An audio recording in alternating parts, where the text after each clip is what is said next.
But anyway, I want to start off by, I want to give you a piece of bread. Breaking bread for us, all right. Yes, we are breaking bread. We are breaking bread. And there's a reason for us breaking this bread, and I'll tell you in a moment. I feel like such a heel. You have in your hand a piece of bread. Yeah.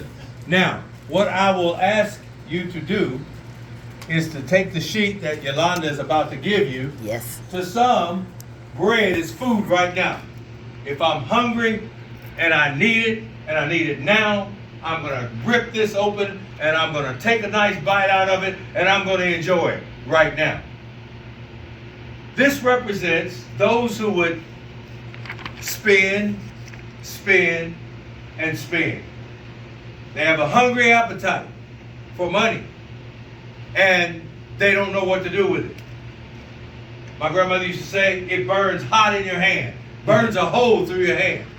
For some, that's what bread represents. For others, it represents money from a job. I work, I get paid, that's my bread. That's my bread. And I take that bread and I use it to pay my bills. I use it to survive. Or, in some cases, if there's anything left over, I might save some. Bread. Third, the other example is for those who may be a little overextended, or for those who just would like to have a little extra money, they develop a second job or a side hustle. The results is it generates extra bread. So you get more bread in your bag. What do you do with it? It generates extra bread. You pay off some bills. You pay down some debt.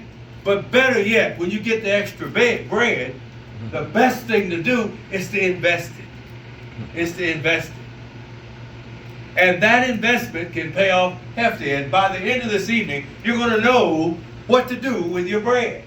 All of us fall in one of these categories. But the question is, when you ask yourself personally, what am I doing with my bread?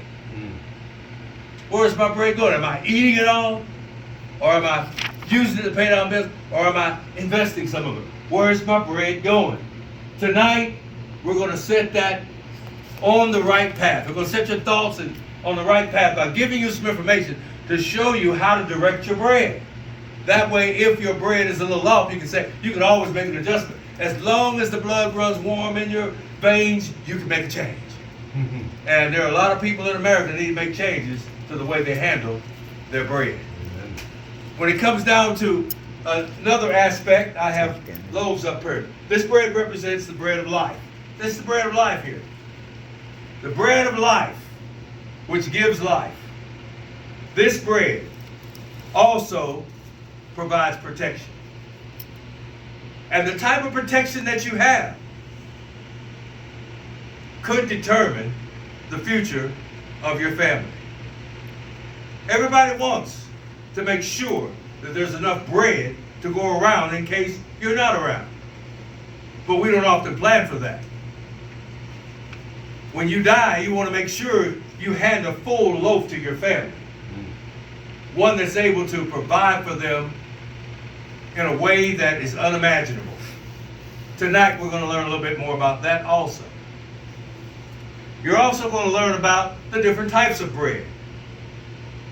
And what you're going to learn is that there are some breads that go right to the point, and they have you very prepared for anything that happens. You're going to learn about term life, a little bit about term life. And then you're going to learn a little bit about the difference between term life and whole life. You see, you want to have a full loaf for your family if something happens. This may not be enough. And you're going to learn tonight why it's not enough.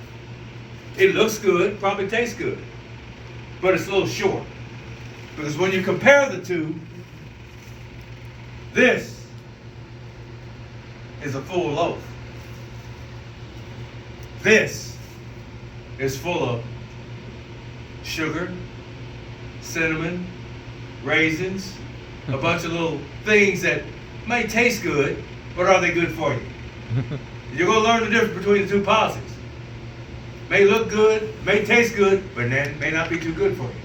So tonight, I hope that you will pay close and careful attention as we separate the different types of bread, and that you learn what to do with your bread. There you go. And with that, I'm going to call